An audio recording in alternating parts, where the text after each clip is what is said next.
Good morning, everybody. I'm Maggie Nahosa. I'm the Senior Associate Vice President for Enrollment Services, and I was part of the inaugural class task force and got to spend a couple and a half months every Thursday morning visiting with a group of individuals who really, when it comes right down to it, had the best interest of our students at heart. And so with that, I will introduce our two wonderful and fearless leaders from the UT system, Dr. Wanda Mercer, who is the Associate Vice Chancellor for Student Affairs, and Dr. Linda Johnsrud, who's the Associate Vice Chancellor for Academic Affairs. Welcome.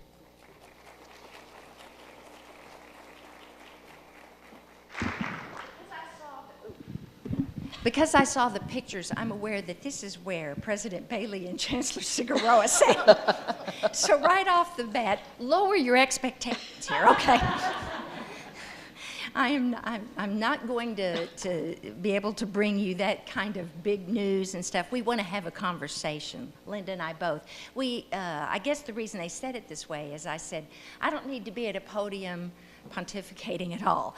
We wanted to have a conversation, so that's why they left it this way, but I feel a little unworthy to be sitting where they are. We're certainly happy to be here. Rio Grande Valley has kind of become our second home. We are here, I would say, as often as every other week this last few months. And so it's always great to be here. I feel like it is a homecoming a little bit when I see all of the people we've worked with over the last few months. I appreciate the fine turnout. I know you have a lot of alternative things you could do. And so the fact that you want to come have a conversation with us tells me how concerned you are about this institution, but most specifically about its students, because that's really what we're going to talk about today. We provided you a handout. I know that's very old-fashioned, but frankly, if you want to know the truth, I wanted to get it to you before it got out to the world, and that's the only way I knew how to do it. If I had posted it electronically, I was afraid it would be in the news, then we wouldn't have had a conversation here before there's editorials in the paper. And I have nothing against the media knowing about it, but the conversation needs to be with you and the folks at Brownsville first. So therein lies why we did an old-fashioned handout. I will cover the highlights only. All of you can read this. Some of you may have, but I encourage you to read the whole thing. That is a copy of what has been provided to the Board of Regents for the Regents Order, so it's very much a synopsis. And ultimately, I think our task force report will be put online, but it's in its finalization form. But I want you to read it, but I'm only going to cover the highlights, and Linda will do some of that too. We wanted most of the time for discussion, so we don't need to be covering details. So I'm saying 15, maybe 20 minutes where we talk, and then we hope the rest of the time is for a discussion. I'd like to specifically give my thanks to the folks who worked on this task force. The folks from Pan American included Kristen Coyle, Maggie Hinojosa, and Shirley Mills. Please stand. Y'all did wonderful work.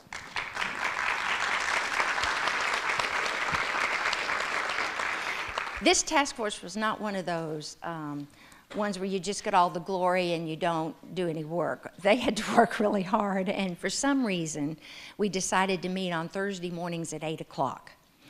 And we did that pretty religiously over the weeks, and so they were very, very steadfast in their work. But especially with task forces of this type, it's the Thursday morning from 8 to 10, but it was the data requests, the going and looking on websites, the finding the research about this and the other things that take up a lot of the time too. So it wasn't just the 2 hours every Thursday morning for several weeks. I'm guessing there's no one in this room who doesn't believe that student success is maybe the most important value we can have as higher educators. We want our students to successfully get in, learn what they need to, become skilled and successful citizens and graduate. We could disagree about many things, but I know UT Pan Am, and I know the commitment you have to students. So I think the one thing the folks in this room can agree that is about student success, and that is grounding. That was the go-to thing we went to when we grappled with decisions about what this task force was going to do. So we want the students of the Rio Grande Valley to have an institution of destination. We want them to be capable of graduating from that institution from the time they enter. So that was the whole purpose behind studying carefully how we did our admissions criteria. And again, even if it wasn't mine, the folks you had on the task force and the folks from Brownsville would have made sure that was it, and were quick to remind us all the time if they thought we were ever going astray, trust me. So, first and foremost, our idea was we were going to admit only students who we believed could graduate. And I'm going to say it again. We were going to admit only students who we think can graduate. It's critical to determine who those students are, is what we decided. We've got to figure out a way how we identify those students, because there's lots of them here in the Valley. And it was even more critical to develop pathways for those students who were not going to be able to initially qualify. So it was two parts: identifying the students who could be successful, and then helping those students who may not qualify initially to find a pathway through community colleges or testing or some other routes that they could get into the institution, including over the long haul working very closely with the high schools, and we'll talk about that. So the task force did this fairly methodically, even though I know it didn't always seem that way. We did it fairly methodically. What we did first, we reviewed the demographic data of Rio Grande Valley students: Pan Am's, Brownsville's, the high schools, the community colleges, who was successful.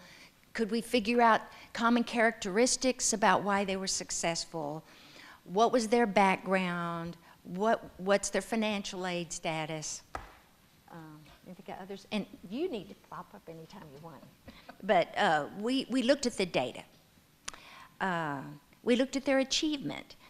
Certainly we looked at college readiness, because that's a big factor. Need for remediation was an important factor. Prior college hours was an important factor.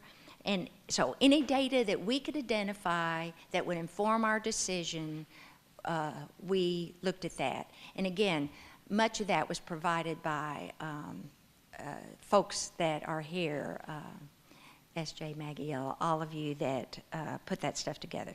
The second thing we did, and we had some ideas after we did that, the second thing we did is that we examined recent research. There's been any number of studies funded by Lumina, funded by Gates, funded by all kinds of folks that have been honed in on student success, and some honed in specifically on Hispanic student success. Well, we were crazy if we didn't go and look and read that information and try to see what we could get out of that that would help us learn what we could do here and to do better. So we were looking for factors that predicted success. We were looking at predictive value of typical criteria, support mechanisms. You couldn't do this without also talking about how you're going to sustain students too. It just always, the retention issue came up. So while we often looked at what we're going to use to get students in tandem with it is then what you need to do, what's mechanisms you need to have that help you keep students. So we looked at a lot of the research. And then One of the third areas we looked at was promising admissions practices. We're not above stealing any idea we could find out on the internet that other campuses were doing, that again was in the research. And so we identified some institutions who were doing this very well: UC Riverside, Oregon State, Colorado State, and any number of nationally ranked institutions. So we would identify them, we'd go to their website, see what they were doing, we would contact their staff from time to time to see if there was a promising practice that would inform what we made decisions about. And all of this, plus lively discussion, are what informed the recommendations that we made. That's how we went about it. And so, our recommendation is going to be, as you can see from the paper to the Board of Regents, that we are going to admit the top 10%. Obviously, we have to do that. That's the law, and we aren't going to break the law. So right off the bat, that one was the easy one. We didn't have much argument over that one. We are going to admit those top 10% students. Ultimately, the final recommendation was that all other students would undergo a holistic review. And that's a different way of doing things. We have a number of campuses which perform holistic reviews in certain circumstances. And so we learned from that. But this decision, this decision emanated out of the research and the data we looked at. For transfer students, we're going to require an associate's degree or earned 24 semester credit hours at 2.0. Linda will talk about that a little more in a minute. I want to talk about the holistic part, then we'll talk about the transfer, and then it'll be open for questions. What we learned in the data in looking at Rio Grande Valley students, and if you want to know, most specifically Pan American students, because it's where we had the best data, is that what two elements most predicted a student's success, and we're defining a student's success as their ability to graduate, their having graduated, were class rank or high school achievement. That probably surprises no one in this room. Everybody understands that the quality of your academic work in high school really matters. The second one was prior college hours. Notice I didn't say your SAT or ACT score or other things. The students that were most successful had success in high school and had attempted prior college hours. They didn't even have to have completed them or completed them successfully. They'd attempted them. So clever that we are, we think, well, if this is what's the elements that are associated with student success now, our criteria maybe ought to be grounded in that if our goal is for these students to be successful. And so we had many discussions about standardized tests. Ultimately, we decided a standardized test should be required, but that it would not be the requirement. It would be a requirement to signify the college-going culture that we were trying to create. So, and then the rest of the criteria, well, all of the criteria after the top 10% will be holistic. It's easy to see that if a student does well in high school and has many college hours, the decisions about their admissions will be less difficult than others. But notice, test scores will be just a factor and not the factor. We had identified some research that's been conducted by a man named William Sedlacek. He wrote the book on holistic review. It's called Beyond the Big Test. And a lot of what we liked about holistic review is that he's identified factors non-cognitive factors, since we'd identified cognitive ones, that correlate to student success, and especially the success of Hispanic students. And he's got 8 of these variables, and then develops questions related to those variables, and it was his work we based our decision on. It's the work that they're using at Colorado State, it's the work they're using at Oregon and other places. And he is the consultant that we are going to work with in developing criteria for UTRGV.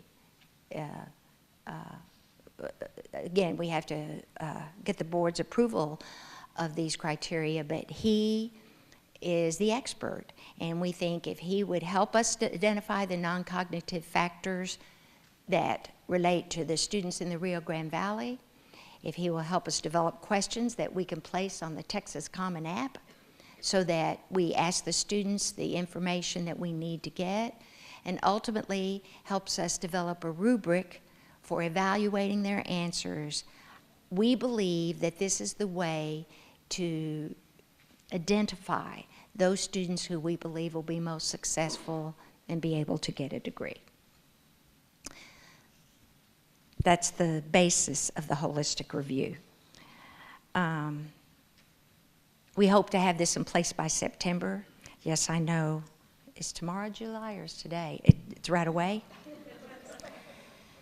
So we have, and it's going to be mostly folks from your campuses. We have an ambitious task, but one we feel like we can do.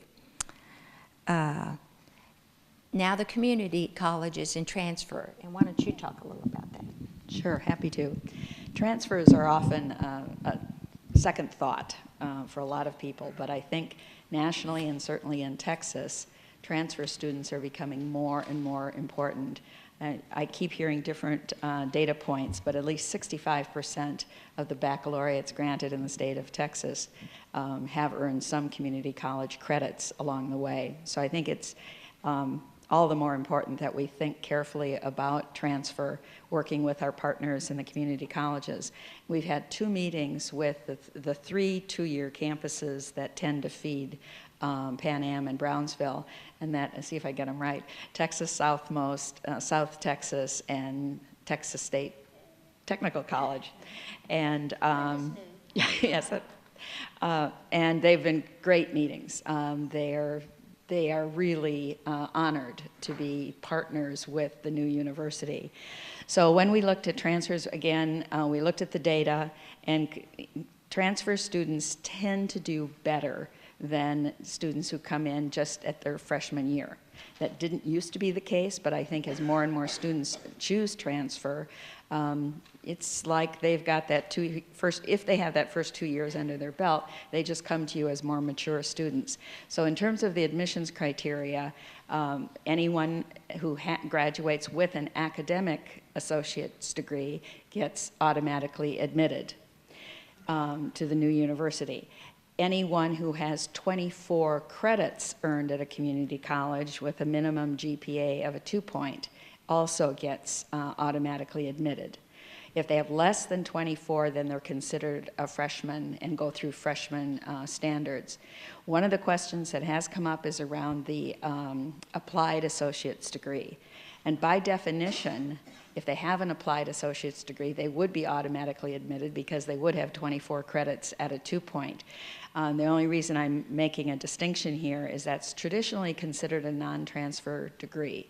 And so the difference is they don't come in as with an academic associate where you have 60 credits and it fulfills your first 2 years. With an applied associate degree, they don't take a full typically a full general education or core set of requirements. So they would be admitted, but their credits would have to be more carefully looked at. So, and we've also spoken with the community college about the pathways that Wanda spoke about before. We'd like to be able to say that any student in the Rio Grande Valley can attend UTRGV. They may not be able to come directly. And one of the important pathways is going to be through the community colleges. And as you work on the curriculum, make your programmatic changes, we need to work with the community colleges as our partners to look at how those articulation agreements can be fashioned to make sure it is as simple and straightforward as possible. And those students who apply who aren't able to come in immediately, we want to make sure that we can specifically say, you can go to Texas Southmost and do X, Y, and Z, and you'll have a pathway to UTRGV. You can attend South Texas, and this, if you do this, this, and this, you will be admitted. And I think that'll be really important to the community across the valley, that we create those pathways, because I know there is a certain amount of trepidation about any change in the standards of the new university. I think that's it. All right. You want mine? So, that's a summary of what we plan to propose. Actually, we don't plan to propose it. President Bailey will propose to the board. As Linda said, we've met twice with the community colleges and have offered to meet with them again as we develop these pathways, and especially as we coordinate carefully with them, because they will be doing the developmental education portion. For credit, developmental education will be done at the community colleges. So we'll be meeting with them again, and we plan on meeting with Rio Grande Valley high schools in August. A couple of meetings with them so that they also understand what we're doing here, what our goal is about student success, because we need to form a long-term relationship that many of you already have, but Rio Grande Valley, the UT Rio Grande Valley does not yet have, with these high schools, so that they the better job that the high schools do of getting our students college ready, the better off everyone is. And so we want to make really clear, work closely with the high schools to help them understand what the expectations are. And so we'll begin that process in August, in just a few weeks. So that's the plan. But we asked that we have this opportunity to talk with you and talk with the folks in Brownsville, even before it went to the board, so that you would know what we're planning to ask and that you would have an opportunity to ask questions. And so that's what we'll do now. If you have questions or comments, there's microphones here. I think that's needed because we're on TV somewhere. Oh, gee. And so that's necessary so folks can hear you. So, and please, doesn't have to be this. One of the reasons we're sitting is that we wanted to be sitting just like you, and this is a discussion. So, yes, sir. Yes, I had a question, because you indicated that,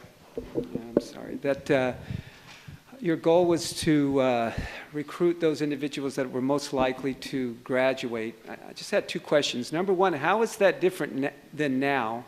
And then number two, obviously you took in consideration how that may impact the enrollment numbers, at least initially. Yeah. Could you provide us some input on that, please? Sure. Thank you.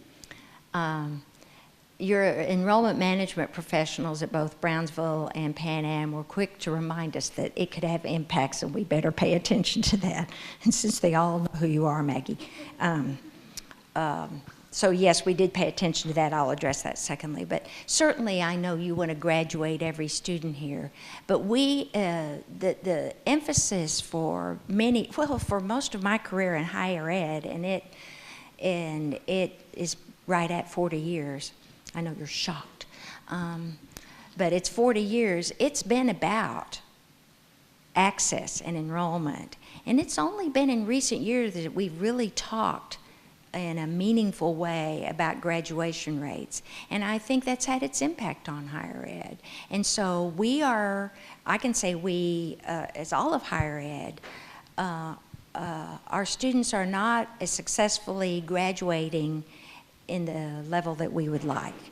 What we would like is to have a 50, 60, even 70 or 80%, John Hayek always says, graduation rate at this institution. And so that's very different. That's very different. Could I add to that, Wanda?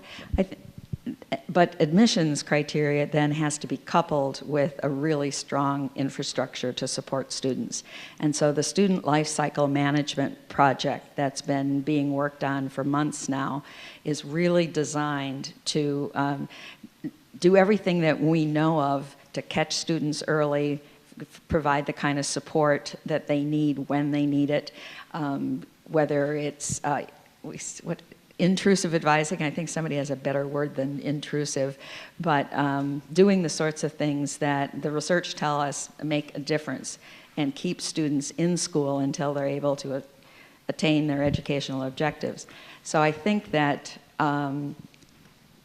we've been doing a lot of that as well, but we're going to do it more deliberately and methodically.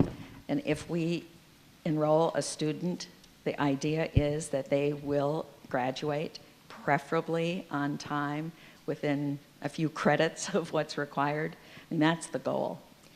Some of what in Sedlacek's research you get at these non-cognitive factors, part of what a student's going to have to do or say as part of their application process is going to be things like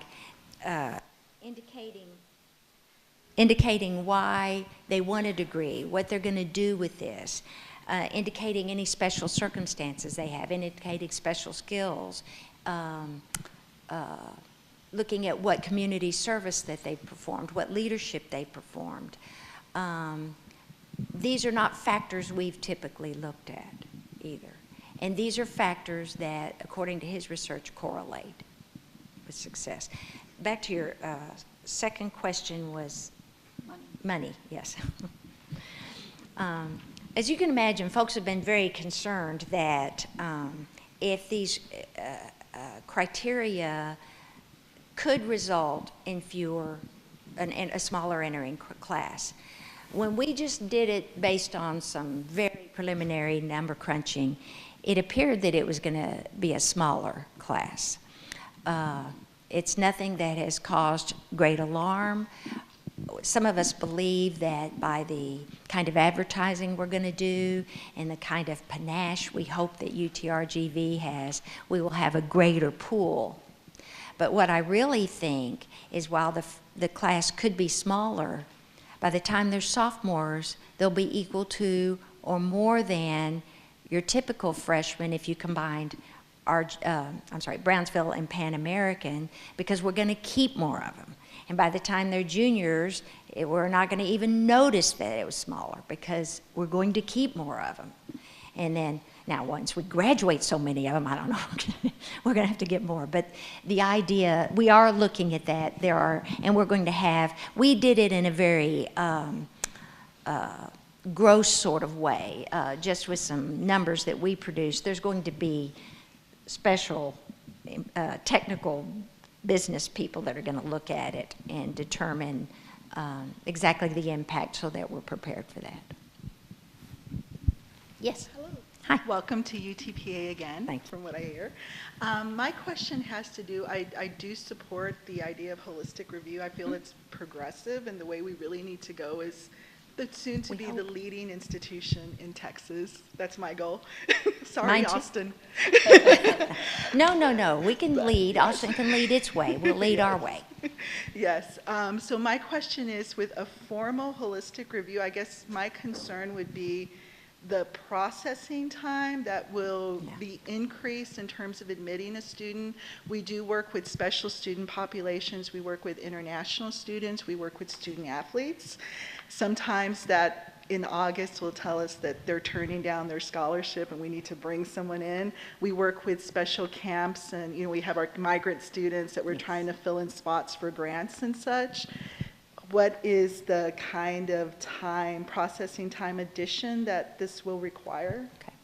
Did Maggie get you to ask that? No. I'm very, I'm just teasing you. I just had to give her a bad time. I had to give her a bad time because the first thing we heard from Sylvia Leal and Maggie host was that we don't have the time to look at all those. I think that's fair to say.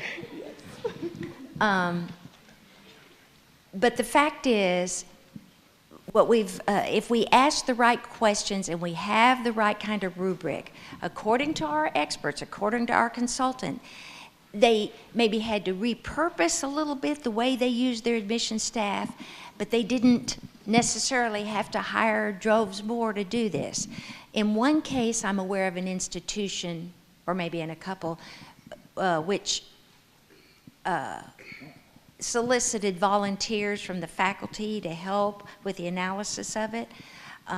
That's done in some places. And there was one campus where I know they hired people just to analyze those. But for the most part, what we heard, despite our concerns, because you're right, we were going, oh, we're going to do all this analysis, but despite our concerns, if the rubric is set up appropriately, your questions are designed to get you to that rubric, it will not be that much more time consuming. And I hope that's right. Yes, sir. For those of us who work with international students, essentially there's only two things we can verify. One is the ACT, SAT score and the English proficiency scores. How would you expect us to evaluate the other components of the criteria? Certainly, and that's the beauty of having a holistic process, because I think our international students are going to be will be analyzed with a different lens. They'll have to be. And that's one of the reasons why we've still kept the ACT and SAT, because we're going to need to use those. And in some circumstances, perhaps they're going to be more important than in other circumstances when you have less data. You do have some level of high school achievement on international students, but I realize that varies significantly across the board. So, because we'll have the test, we'll have what we used to have, so we'll have that at least. But this will have to be tweaked, and we have not developed all this yet. But you bring up a population that's very important, certainly important to Pan Am, but will be a specific population that Rio Grande Valley hopes to attract, and we will have to tweak those criteria to meet those students' admissions needs. So it might be that we might have different criteria for international students? Or at least... Do international students fill out the Apply Texas? Yes. Yes. Then they will be answering the same questions that all our national students would answer. The questions that will be designed to solicit the non-cognitive skills. But like, for example, they don't, per se, there's no standardized information on class rank, pre-college hours, the rigor of high school, those sorts of things. Yes. Right, but if you do have the ACT, SAT, or SAT, and you have their English proficiency, then we'll also have the information from the application to get at the non-cognitives, like leadership. It may be, we don't know exactly, but determination, commitment, resilience, the sorts of things we will look for in all students. Okay. Right. And then finally, we probably have one of the lower English proficiency scores requirements currently. Any talk about raising that to a higher? That was outside our boundaries. Now, that doesn't mean it's outside the boundaries of a decision that needs to be made, but I don't know anything about that. But I will make a note that we need to be sure we, again, look at that. We find every time we have a meeting, there'll be one or two things. It may be on your list or it's on your list, but we've got to get all of those specifics done. So yes, the TOEFL score you're talking about? Yeah, okay. Yes, ma'am. Good afternoon. I'm the current chair in the English department here at UT-Pan Am. I have a number of questions for you, but my first and probably the most important one is, how are you handling from the beginning, when a student applies, the concept of what we kind of locally call the tri-bi, bilingual, bicultural, and biliterate university? We're still defining that. I think you ask a good question. We've been taking part in some work we've been doing with Deloitte, and as have many people in this room. We've been minor participants. The people in this room and from Brownsville have been major participants. So I would have to take a pass. I don't know exactly what that's going to mean. I will say that as we've talked about these admissions criteria, we've talked about, and the recruitment that we've talked about, we need to recruit in Spanish and English. We need to give students experiences as they're here that cross both the Spanish culture, the Hispanic culture, but that is still being developed, and under President Bailey's leadership, I think we'll conceptually have a better idea of what that means. I could tell you a little bit about what I think it means, but it wouldn't matter. I'm just one voice. But you're right, and your colleagues are right to continue to bring that up and to remind us that that's what we say we want to be. Did you? Well, I would just add that, I mean, we could look at it in terms of admissions criteria, but we might also think it more important to look at it as outcome criteria. What is a student going to gain by attending UTRGV, and to what extent could we promise a bilingual, bicultural, biliterate outcome? I think that's definitely still up for discussion. Yeah, and if you're going to thoughtful talk to discussion. prospective students, we better be able to conceptually at least describe that. Yes, ma'am. Hi, can you explain the thought process behind with the top 10% rank also requiring the SAT, ACT? It is our understanding that the SAT and ACT, just like the International Student Advisor indicated, are used in a number of other ways. And so we had, again, this was lively discussion in our group about was it enough to make it a requirement? We weren't sure that we could identify all the ways that we might be hurting a student by not requiring it, because it's used for a number of scholarships. It's used in athletics by the NCAA, used for international students. There was a school of thought that felt strongly that it sort of, it put an emphasis on the college-going culture and didn't want to have a different set of criteria for one group of students than another. So that's the way that won out. It was quite the, there were any number of opinions about that. I think also that the comment was made that among the top 10% of students, they almost always take it because they're probably going to apply at multiple institutions. So, yeah, we were told that almost they all take it. So, yes, sir. Morning. Recommendation that's on the back of the handout. At the very end, it talks about alternative admissions pathways, including summer bridge programs and workshops. Is this something that's going to be an admission? Well, I guess I can have multiple questions here. Is this something that is being envisioned will be standardized at UTRGV? There will be a summer bridge program for certain students, or workshops after they're admitted, or is the admission decision contingent on the students doing some of these things that are prescribed for them, that are offered to them, or something along those lines?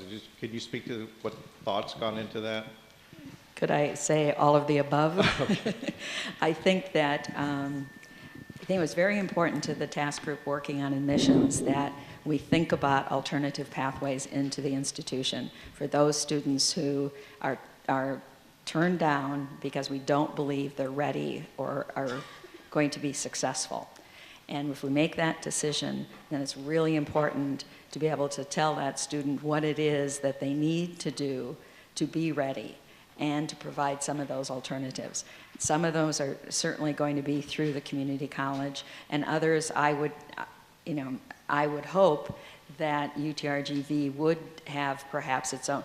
So you have a group of students who clearly need something in math, something in English, and you don't think they need to go go to a community college and take full coursework, but there's enough that you can give them that a bridge program might suffice.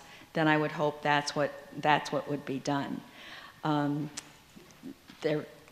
we cannot offer any kind of developmental or remedial work for academic credit at the institution. So if we're not going to do that, then are there alternatives like a workshop in the summer or something, or supplemental instruction that is part of that infrastructure that you want to build in to help those students be successful? It's not remediation for academic credit, but it is scaffolding, if you will. It is part of what could be designed to make sure more students are successful than has been the case in the past. So the answer to you is no, we haven't formally designed any of that, but I think the reason it's mentioned there is it's really important for the future. Probably be a decision by President Bailey how much we're going to do at RGV and how much we're going to leave to the community college and those non-credit kinds of things. But the continued message is that there is a way to do this, and you gain entrance if you're successful at that coursework.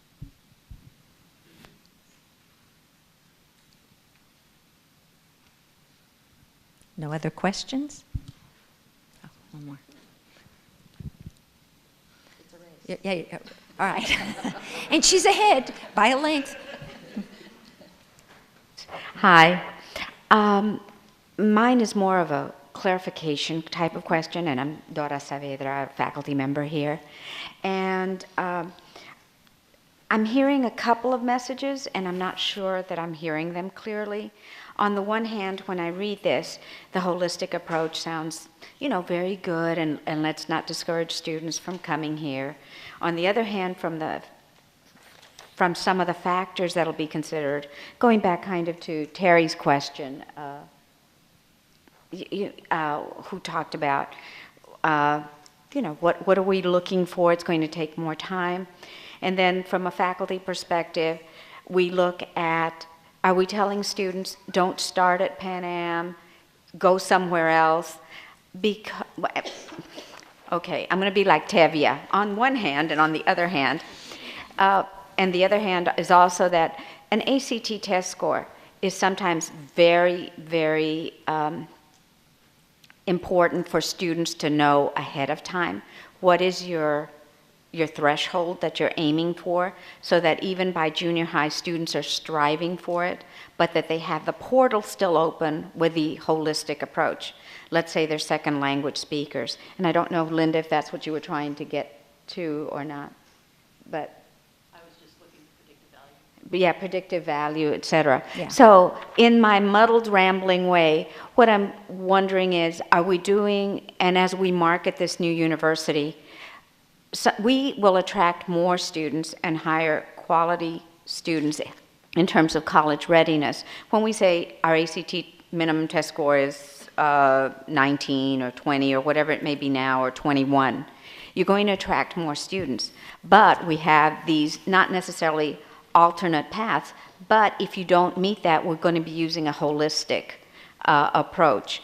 I think the alternate pathways are not very attractive to us, because we faculty believe that the sooner we get them in our system, the better job we can do of advising them and retaining them and getting them ready for the upper level courses. So for me, and maybe for some other folks, we would like to make sure that the emphasis is on getting freshmen in, not necessarily transfer students. Transfer students are important, yes, but we often find that when the transfer student comes in, we have to start training them for the university experience.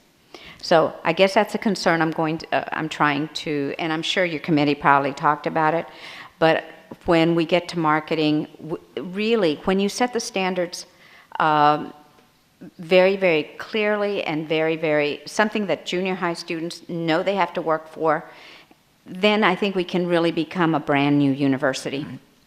Thank you. Okay, I understand your point, Dora. There's holistic criteria don't have to be opaque. What we hope to do, and I should have mentioned this earlier, if you'll go to Colorado State or Oregon's or some of those websites, you will see that it's really clear the kinds of standards that a student has to meet in order to be there. But it's not just a test and a high school rank.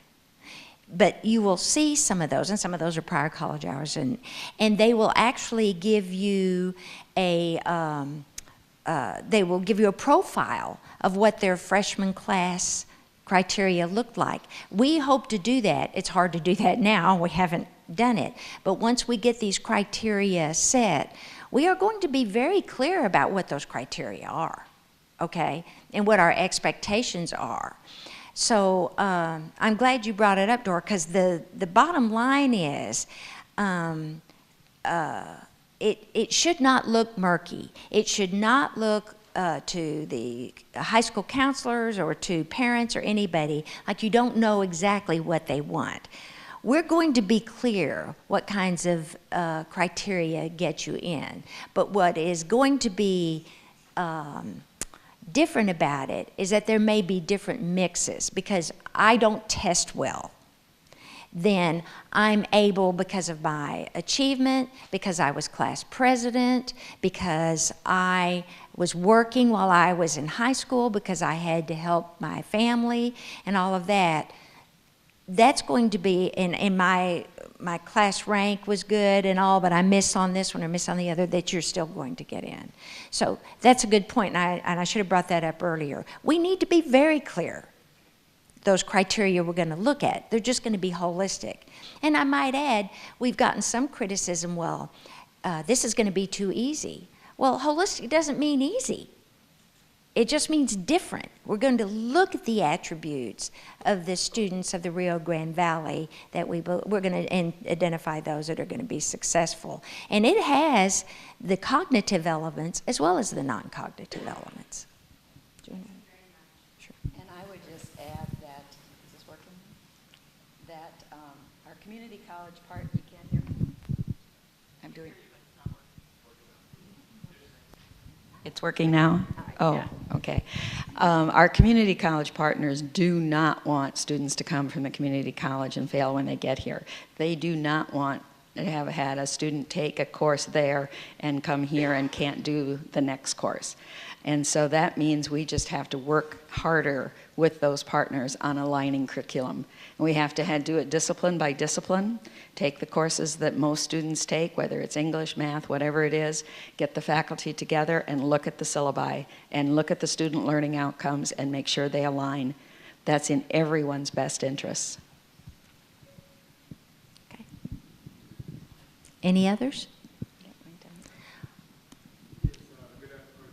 My name is Tony. I'm one of the admissions counselors here with the Outreach and Recruitment Department. Just had a question in regards to transfer students, and you kind of touched based on it a little bit earlier with clarifying that the applied sciences would be taken into consideration as they would already have that 24-hour credit requirement met. With those 24 hours of credit, if they don't, say, have an associate's degree already earned, would those 24 hours of credit need to be transferable for UTRGV, or will that kind of just be taken into consideration if they have 24 hours of credit completed at any particular institution that they may have attended before now transferring over to UTPA? Just wanted to get a little more clarification on that, or not sure if that'll actually be looked at or worked on once the articulation agreements start to unfold with our partners in the community colleges.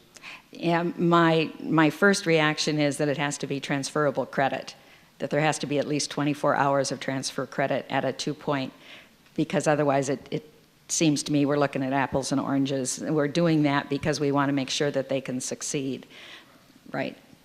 But I do think those, as you said, those articulation agreements need to be defined for general transfer and then into various majors, because a lot of the criticism from the public these days is the students taking too many credits, running out of financial aid because they've taken too many credits, wasteful credits. So we really do need to try to get it right. Thank you. Well, thank you very much for your attention to all this today, for your discussion, but especially for all of your work in this last couple of years, last year, it feels like a couple of years, as we've worked on the Rio Grande Valley project. I know all of you have big and challenging jobs that you do here at Pan American, and then many of you have taken on other responsibilities in addition to that.